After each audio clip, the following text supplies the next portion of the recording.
Ça. Bonjour et bienvenue dans l'Almanach des Faits Célestes pour les commentaires astrologiques pour la période du 25 mars au 2 avril 2026, la troisième phase de la première lune d'hiver, non, la troisième phase, non, la deuxième phase de la troisième lune d'hiver nord, été sud, et oui, nous sommes encore en lunaison d'hiver puisque la nouvelle lune a eu lieu le 19 mars, alors que donc encore la saison d'hiver, puisque le printemps a commencé le 20 mars avec l'équinoxe. C'est donc une lunaison d'hiver jusqu'à la prochaine nouvelle lune qui advient, je crois, le 18 avril. Nous reverrons pour cela, puisque là, nous allons faire la période du premier quartier à la pleine lune. Alors, coucou Joël, on se retrouve après le bulletin astronomique. Alors, moi, je me présente, Claire Henrion, chroniqueuse astronomie et astrologue, qui vous emmène de semaine en semaine, vous préparer à voir ce que vous allez voir et savoir ce que vous ne verrez pas. Et en astrologie, dans cette vidéo astrologique, c'est plutôt de comprendre justement les rouages de la mécanique céleste, hein, mieux comprendre les états dans lesquels nous sommes, collectivement et individuellement. Et donc, voilà, je vous remercie de suivre cette démarche basée sur le psoriasme, qui est une découverte absolument merveilleuse, hein, qui relie l'astronomie et l'astrologie. Je m'en pratique une astrologie basée sur l'astronomie, donc allez voir d'abord le bulletin astronomique si vous voulez réellement vous ancrer les pieds sur terre, la tête dans les étoiles et œuvrer le cœur joyeux, les mains à l'œuvre et le cœur joyeux, telle est notre devise. Merci à vous tous abonnés à cette chaîne et nouveaux abonnés, si vous voulez bien vous abonner et que ça n'était pas encore fait. Merci pour vos likes, vos commentaires et vos partages. Voilà, le soleil commence à... Il me fait un bel éclairage, hein, mais au début, là, j'étais ébloui, mais comme la Terre tourne, le soleil descend, bientôt il va se cacher. Donc nous allons pouvoir continuer et entamer ce petit partage sur la situation astrologique actuelle pour nous et pour nos collectivités.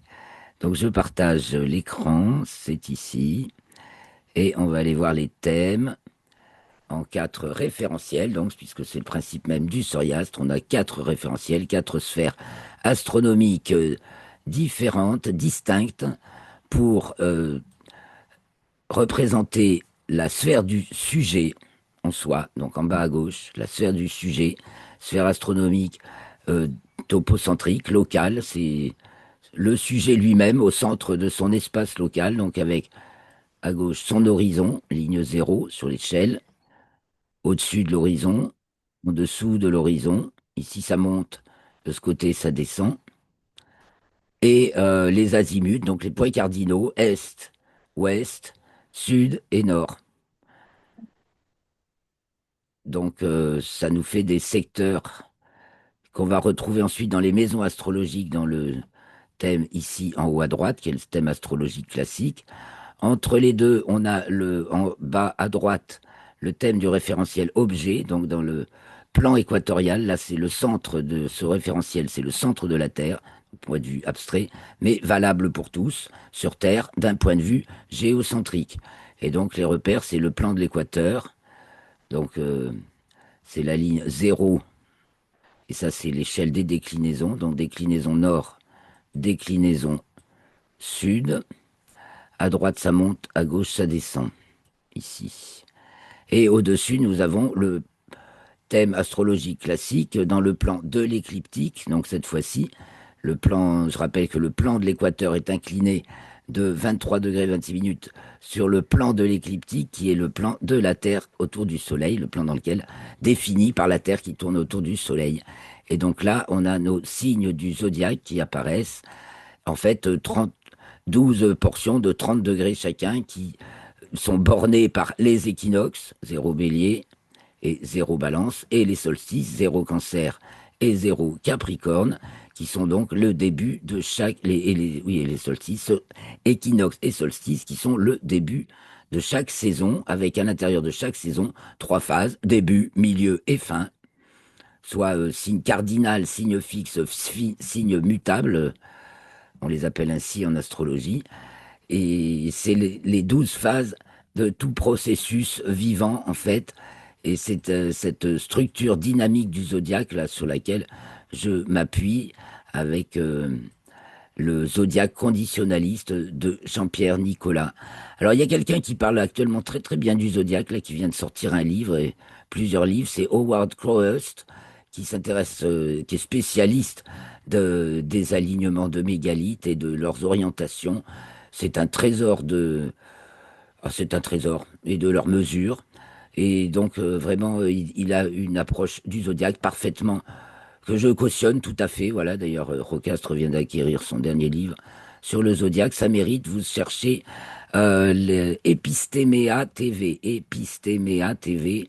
Je vous marquerai peut-être bien dans les commentaires pour voir ce qu'il en dit du zodiaque. Ceci dit, ça ne vous empêche pas d'aller voir mes diaporamas sur le zodiaque sur le site Rocastre. Je vais vous remettre aussi euh, le lien pour aller directement visionner les deux diaporamas sur le zodiaque qui sont sur le site Rocastre.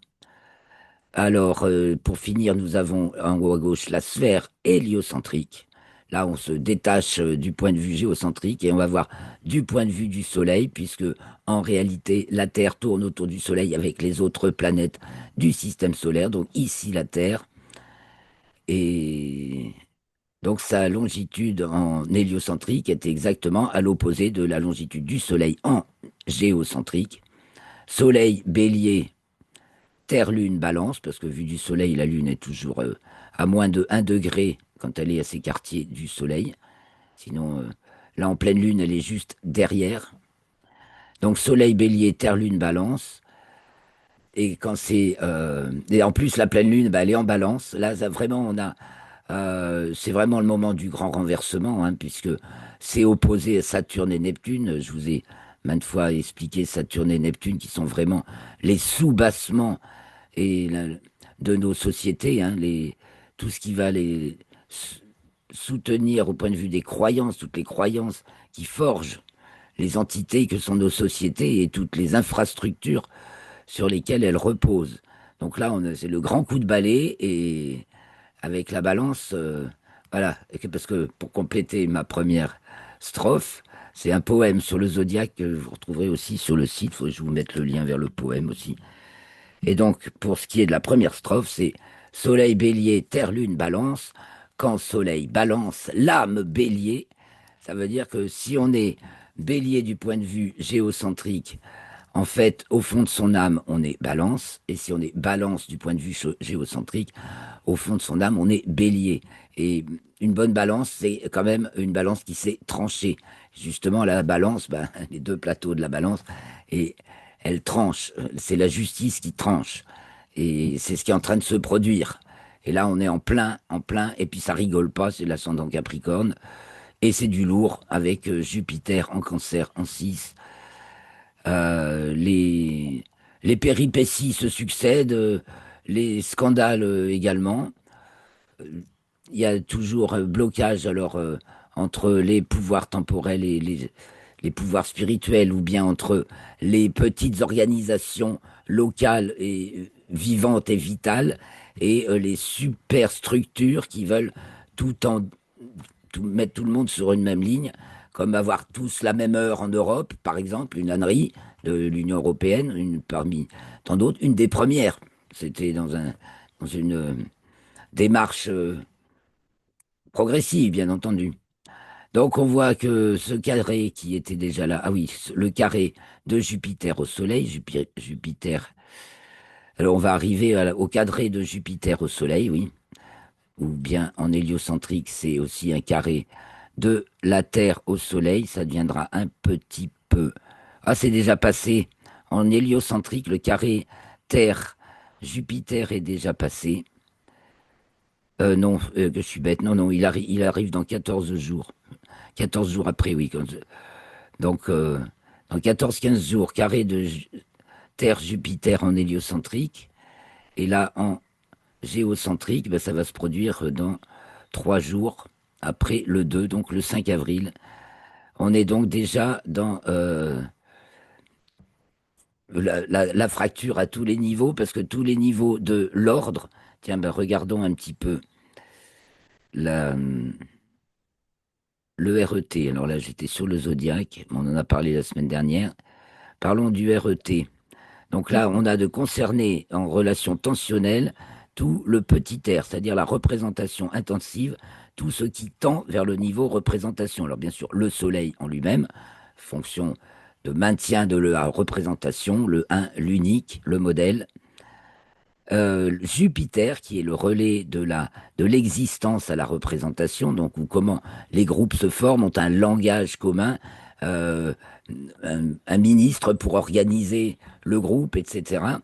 Et la transcendance de la représentation, non, pardon, si c'est ça, la transcendance de la représentation, dans la représentation de la transcendance, oui, c'est ça. C'est la représentation de la transcendance, petit r de grand T.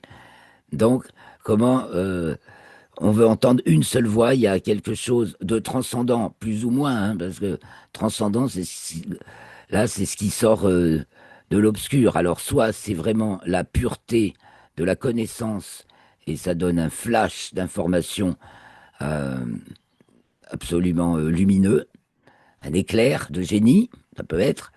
Soit, évidemment, c'est si le Pluton n'est pas juste, hein, si c'est vouloir tenir un pouvoir suprême, c'est la volonté tyrannique aussi d'avoir un pouvoir suprême sur tout ce qui vit. Donc, on a ces trois fonctions de la représentation, donc je reviens sur le thème, qui sont tensionnelles. Donc, demi-carré Jupiter-Uranus, qui dure depuis un petit moment, forcément, c'est des lentes, et qui va être exact. Ça y est, il est passé, il est séparant. Et puis le carré Soleil-Jupiter et donc un demi-carré aussi Soleil-Uranus. Là, c'est vraiment la tension est extrême hein, pour le pouvoir, pour la représentation. On sait bien qu'on est en train de tous les modèles sont en train d'être revisités et là complètement hein, le Soleil n'est qu'un pivot dissonant de ce thème, enfin un relais tensionnel, on va dire. Tandis qu'on a toujours notre figure harmonique des transcendantes. Voilà, si on intègre justement, c'est vraiment la notion d'intégration, notre expérience dans un champ plus vaste et qu'on s'ouvre aux autres dimensions. Alors moi particulièrement, ce mot dimension me gêne aux autres niveaux de corporalité, si vous voulez. De même qu'on parle de notre corps physique, il y a notre corps astral, le corps éthérique, le corps astral, etc., etc. Euh, on a plusieurs corps, plusieurs couches dans différentes densités. Il faudrait mieux parler de densité peut-être, ou de niveau de fréquence. Et là, on est en train de s'y ouvrir. C'est-à-dire que si on s'y ouvre, eh bien, ça passe crème. Voilà, parce que c'est justement l'ouverture à un nouveau niveau de conscience, conscience planétaire bien sûr, mais de la valeur de la vie également, hein, que la conscience planétaire soit pas cette espèce d'affolement qui conduise à la panique au réchauffement climatique, mensonge énormissime s'il en est, et qui détruit, qui a mis au panier tous les scientifiques. Et puis, voilà, bon, je reviens sur le thème. Donc voilà ce thème de la pleine lune, donc qui a lieu presque au milieu de la nuit, hein. Donc la pleine lune est encore haute dans le ciel, elle va se coucher, et elle est en balance, ben, ça tranche. Et en plus, c'est Pluton qui détend l'opposition de la lune au Soleil et à Saturne. Après, c'est un petit peu lâche avec Neptune. Enfin, c'est pris dans le lot, et donc ben, c'est par la foi, la prière, la joie qu'on cultive dans son cœur, bien sûr, qu'on va avancer. En tout cas, c'est beaucoup de révélations, évidemment, de bouleversements pour cette pleine lune. Mais on peut voir aussi des pourparlers. Puis alors, on voit aussi que la maison 2 est fort chargée. Et ça veut dire que ça balance du lourd du côté des ressources, justement les ressources qui on nous vole. Hein. On se disait juste avec Joël, avant de commencer, comme on est encore tartiné par les chemtrails, les traînées Ouais. d'avions incessantes, mais bon sang, ce pognon, Il sort d'où? Si ce n'est de nos poches et de l'argent des pots communs depuis plus de 20 ans. C'est effrayant comme on s'est fait saigner petit à petit, sans rien dire, sans rien voir. Et c'était que le début, et maintenant on arrive vraiment au bout de l'histoire, parce que on arrive vraiment au bout de l'histoire et il est temps d'en réécrire une nouvelle, ça c'est sûr. Donc Vénus en 3, carré Pluton. L'ambiance, on n'est pas très tranquille, quoi, hein. On est la confiance n'est plus là. À qui peut-on faire confiance? Et pour pour la gente paysanne qui s'occupe de la terre, justement, et des ressources, la situation est insoutenable. Donc il faut faire autrement, faire un pas de côté et évidemment sortir du système sans attendre que le système gentiment nous dise, oh ben, je vous fais sortir, c'est par là. Non, ça marche pas. C'est à nous de prendre j'allais dire, bon, en tout cas de prendre nos initiatives et d'oser être hors la loi, parce que maintenant, dans la loi légale, qui n'est pas légitime, c'est plus viable. C'est carrément plus viable. Et donc, on change de registre, on fait autrement. C'est à ça que ça nous incite, hein, Pluton en un, en verso. On va réécrire notre vie, hein, parce que là, sinon, dans le champ actuel social, ça devient insoutenable. Ça veut dire aussi, voilà, c'est au niveau des ressources, on pense évidemment aux ressources pétrolières en plus, hein, Neptune et Saturne en bélier. Donc voilà, tout bloqué par Pluton. Ça, et y a-t-il des sorties possibles? C'est tendu, c'est pas évident, hein, pour le commerce, les, toutes les organisations internationales. Là, on voit le blocage. Et au niveau de chez nous, ben voilà, faut s'y prendre par soi-même. Hein, faut plus attendre grand-chose du système. Ça, c'est sûr, c'est à nous de le réinventer. On notera aussi dans ce thème, tout est nocturne sauf la lune. Donc on est encore un peu encore dans le rêve, dans la préparation peut-être. Mais que va-t-il se passer? Alors donc avant, parce que là j'étais sur la pleine lune, on va revenir au premier quartier le 25. Donc pour commencer cette période, donc le 25 à 19h17, temps universel, soit 20h17, car nous sommes encore en heure d'hiver. C'est le premier quartier, la Lune est en Cancer, elle va être conjointe à Jupiter, donc on va bien parler de Jupiter. Il y a le résultat de ces élections, évidemment, qui fait beaucoup jaser. Il y a beaucoup de choses qui sont pas très sûres. On sait qu'il y a eu carrément de la fraude au niveau des machines électorales au Havre, par exemple. Bon, peut-être y aura-t-il d'autres nouvelles de ce genre, et puis des personnes âgées dans les EHPAD pour lesquelles on a voté à leur place, etc. Donc, il y a des Vénus, là, des personnages en vue et des nouvelles personnes ben, qui sont pas bien, là, hein, avec ce Mercure, oui, il y a du coup, qui sont dénoncés peut-être, puisqu'il y a demi-carré Mercure-Vénus, par ce Mercure qui est au nœud ascendant de l'orbite lunaire, en 5 en poisson, ça a tendance à vouloir faire sortir justement les trafics, les magouilles, les mensonges et les grosses magouilles, voilà, parce qu'il y a Mars qui agit avec Mercure. On est dans cette période. Mercure et Mars ont été conjointes. C'était déjà il y a une semaine, 15 jours, puisque en fait, elles ont été déjà conjointes une fois en février. Elles ont été reconjointes début mars puisque Mercure était rétrograde et elles vont être à nouveau conjointes. Donc on reste tout le temps en poisson dans ce trafic Mercure-Mars. Allez, je vous le montre avec le RET.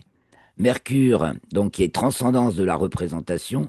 Donc là où on raconte une histoire, une image, on la multiplie, on vend un produit, on diffuse un produit. Voilà, Mercure c'est le diffuseur, c'est la première des planètes, ça signifie le mouvement. Et donc, rayonne, voilà, c'est les enfants du soleil, c'est les enfants aussi. Justement, il y a tout un tas de choses au niveau des enfants et tout ce qui est dénoncé maintenant au niveau de l'exploitation des enfants, c'est terrible et c'est en train de sortir. Et donc, je vous parlais de Ouais. Mercure et Mars, qui sont ce qu'on appelle en rupture de niveau. Vous voyez que Mercure et Mars ne partagent pas du tout le même niveau. Mars est pouvoir de l'existence, soit existence de l'existence, maintient le duo-duel de l'existence dans l'instant présent. Si j'existe, c'est que je conçois qu'il y a moi et l'univers, comme dit Franck Attem. Et donc, ça fait deux. D'office, ça fait deux. Et donc, en fait, l'existence me renvoie, bien sûr, ce que je suis au fond de moi-même, mais c'est toujours un duel. Et Mercure n'intervient pas, sauf si, alors, si Mercure est juste, eh bien, c'est parfait. Si ce que dit Mercure correspond aux faits, là, c'est magnifique, c'est magique, c'est la baguette magique. Et par contre, Mercure peut dire n'importe quoi, hein, en prétendant que c'est la vérité, mais peut dire n'importe quoi et tromper son monde. Donc, en poisson en particulier, c'est vraiment des tours de prestidigitateurs en quelque sorte, ou de gros menteurs aussi, hein.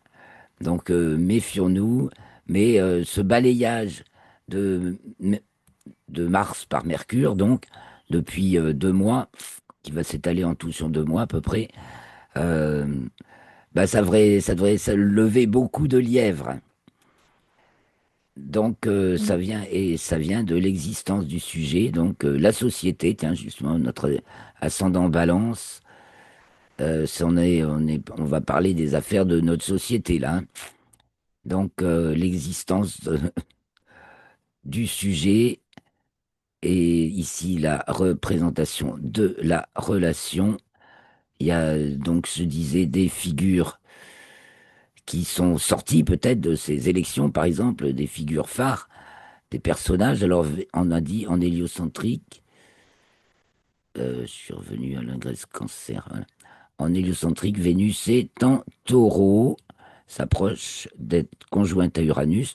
On a d'ailleurs un magnifique cerf-volant, voilà, qui pointe l'opposition qui va être à la pleine lune, soit de la pleine lune à Soleil, qui est du coup en géocentrique du côté de Saturne et Neptune.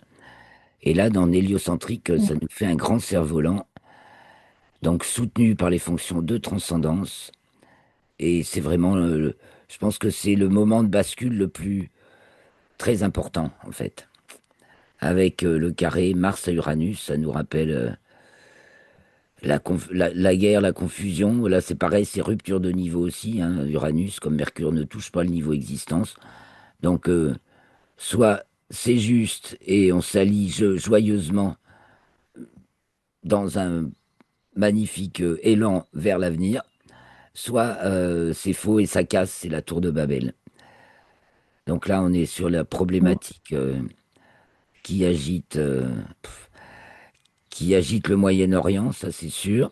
Pour l'instant, je dirais aussi à ce propos du Moyen-Orient, on entend tout et tout et tout et tout. Il est très difficile de se faire une opinion juste vu la multiplicité des foyers de euh, aussi bien des foyers qui s'allument, des foyers de guerre que des foyers d'information. Les sons, c'est complètement mouvant. On peut pas vraiment dire quoi que ce soit de ferme. Et avec Saturne et Neptune qui entrent juste en bélier, c'est pareil, on est vraiment dans des tas d'incertitudes et Vénus rajoute encore à cette incertitude. Donc il ne reste que la foi comme guide. Et Uranus, heureusement, là, en 8 est un don du ciel. On peut justement avoir un éclairage et peut-être voir arriver un personnage ou une fonction, voilà, qui... c'est toujours le jeu entre Jupiter et Uranus, entre le pouvoir ordinaire et l'échelon supérieur, voilà, celui qui... L'empereur et le roi et le ministre, ou le tyran et ses ministres, parce que c'est quand même... Les ministres, Christophe me disait la semaine dernière, que Jean Duperron, auquel je dois beaucoup de respect également, dit c'est Saturne le Premier ministre, dans le sens où il administre. Parce qu'effectivement, s'occuper de toutes les tâches d'administration, c'est Saturne. Mais la fonction de meneur d'un groupe de ministres, par exemple, bah, ça c'est Jupiter. Et le Soleil représente le pouvoir, que ce soit bien sûr le roi ou l'étendard Mm. de la République, ce que vous voulez. Alors, allons voir un petit peu, donc, ensuite, ce qui se passe au cours de la semaine. La Lune entre en Lion le 27 mars à 14h09, soit 15h09 à nos montres. Là, tout est diurne, sauf Pluton. Donc, il risque de se passer pas mal de choses en direct. C'est tout en plein contact. C'est là que on va encore avoir des événements, hein. Donc, toujours le demi-carré Mercure-Vénus. Il va peut-être sortir beaucoup de choses au sujet des enfants, là, hein. D'ailleurs, il y a le film de Pierre Barnérias que je vous invite à aller voir. C'est Notre petit secret. T'as dû entendre parler, Joël? Oui, Hmm. oui, oui, j'en ai entendu parler. Et en plus, ils abordent le sujet avec tellement de délicatesse et de positivité. Mais c'est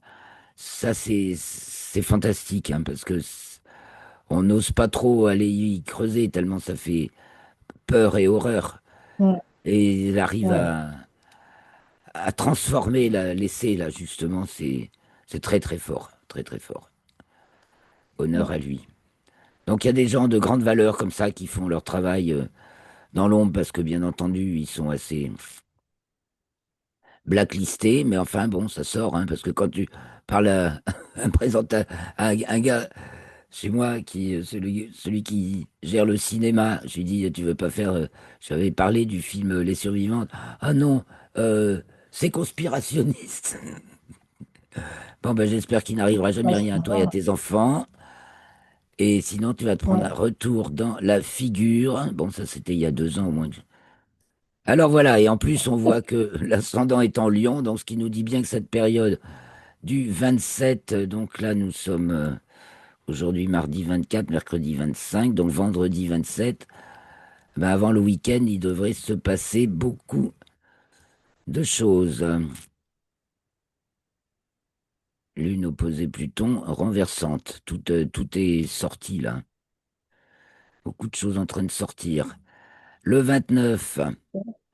La Lune entre dans le signe de la Vierge, elle est donc conjointe à l'étoile Régulus, elle est en 10. L'ascendant est en Balance, et là on se retrouve avec le gros amas planétaire quand même, hein, parce qu'on a toujours beaucoup de planètes qui sont Mercure, Mars, Neptune, Saturne et Soleil très regroupés en Poisson Bélier, donc équinoxial, donc justement l'axe de la bascule, et la bascule, la Balance, l'ascendant est aussi en Balance, donc c'est en fait Grand R avec Soleil et Mercure, représentation extensive. Petit T avec Saturne et Mercure, transcendance intensive. C'est petit E avec Mars et Neptune, donc existence intensive. Euh, voilà, ça fait beaucoup, je vous le montre avec le RET. Donc on a Soleil et Mercure, ça c'est la représentation extensive. On a Mercure et Saturne, c'est la transcendance intensive. On a Neptune et Mars, c'est l'existence intensive et Mars et Saturne, l'existence extensive. Donc on est tout ça, ça bascule. Donc évidemment, tout ce qui est de l'ordre des représentants et de la représentation, ça va basculer avec. Ça suit le mouvement inévitablement parce que là, c'est dans notre existence que ça change. On est bon, on est confronté aux pénuries aussi, hein, il y a une certaine, on a parlé d'inquiétude tout à l'heure. Bon, mais je trouve qu'on a toujours de la chance. Il y a toujours quelque chose de bien qui arrive parce que là, on a donc la Lune qui rentre en Vierge sous le regard de Régulus, l'étoile alpha du Lion, et qui fait un trigone à cette Vénus qui va entrer dans le signe du Taureau. Donc les choses vont peut-être changer aussi un peu pour l'agriculture. Peut-être aussi la pluie va revenir. Parce que là, on a un temps assez sec. On a une figure magnifique en héliocentrique, à part ce carré, et un perturbateur quand même, Mars-Poisson, carré Mercure-Sagittaire, ce qui veut dire que les foyers de guerre ben, peuvent pas s'éteindre d'un seul coup, quoi. Les gens croient encore trop aux baguettes magiques. Alors maintenant, mais même en fait, pour moi, ce qui se passe en ce moment, c'est que ben, il y a des abcès, il y a des abcès à faire crever mondialement. Ça peut pas se passer sans un minimum de dégâts, mais un minimum. Ceci dit, on n'arrête pas euh, un incendie d'un seul coup. Et donc, il y a des foyers. Mhm. On voit qu'il y a les braises, hein, Mercure, le Sagittaire, c'est toujours la fin du feu. Et il y a des braises encore, mais enfin, au Sagittaire, le feu se finit par s'éteindre. Les braises rougeoient encore. Et c'est bientôt fini. Et là, la figure, elle est hyper structurée. Vénus s'apprête à être conjointe à Uranus début Gémeaux. Il va y avoir un retour de situation là. Les gens s'inquiètent beaucoup, incriminent Trump et compagnie. Je rappelle que Q dit que nous réserverons Israël pour la fin. Alors, cette problématique, en plus, le 2, le jour de la pleine lune, c'est le jour de la Pâque israélite. Et bon, cette problématique de tyrannie spirituelle, hein, comment on dit, eschatologique, euh, la racine, c'est quand même la religion juive. Et après, les autres ont suivi, d'autres ont suivi. Donc, le problème n'est pas telle ou telle religion, c'est bien sûr tous les fanatismes et tous ceux qui se croient investis, seulement eux, de problèmes d'Uranus, dans d'être les seuls à entendre la véritable voix de la transcendance. Alors ça touche l'orgueil de tout le monde, parce que ça touche tout orgueil spirituel, en fait. Et, et, voilà, prétendre qu'on est... Parce qu'on ne peut pas le régler à l'échelle collective, on peut le régler à notre propre échelle, c'est-à-dire que on en voit trop des gens qui pensent être les seuls détenteurs de la vérité. Bon, de moins en moins quand même. Ça, il y a aussi un grand progrès là-dessus parce que justement, il y a de plus en plus de partage et de gens qui entendent des voix, si vous voulez, mais qui se rendent compte qu'ils sont pas tout seuls et que si on se met à plusieurs, on entendra mieux que chacun la sienne. C'est moi qui ai raison. Et ça, c'est terminé. Alors là aussi, on a une figure, mes amis. Ça, c'est extraordinaire. Donc la Lune est en 8 en balance, la figure est complètement dynamique. C'est encore Vénus qui fait un pivot tensionnel. Et ben, voilà, on la trouve dans la figure qu'on va trouver ensuite à la pleine lune, puisque là, nous sommes le 1er avril à 2h50. Donc on arrive dans la configuration de la pleine lune. La lune entre en balance, donc là où elle se trouve pour la pleine lune. Et on s'apprête vraiment à autre chose, quoi. Préparez-vous, là, ça y est. Si vous n'êtes pas déjà renversé, bah, c'est maintenant. Mhm. Alors, mise en contact. Uranus, oui, il y a une exigence. Alors, est-ce que...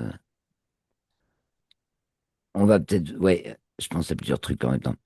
Bon, d'abord, une exigence absolue. On se retrouve face à une exigence absolue qui... de vérité, peut-être bien, parce que justement, c'est la pleine lune, opposée à Soleil-Saturne, avec, en figure harmonique avec Pluton. Donc... il y a une exigence de vérité qui se fait jour et une exigence pour ce qui est du respect du vivant, hein, tant qu'Uranus en taureau en géocentrique va bientôt passer en gémeaux, ce sera au mois de... je crois que c'est le 26 avril. Et on a Vénus ici en 3, oui, donc dissonante, carré Pluton. On perd, on disait qu'on perdait la confiance, mais on va trouver autre chose, on va être face à une autre exigence et qui va nous amener à nous obliger à composer quand même, hein.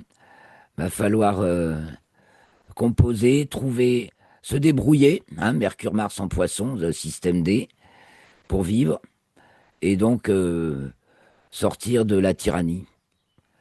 Et on a donc déjà, comme dans le thème de la pleine lune, tout nocturne sauf la lune.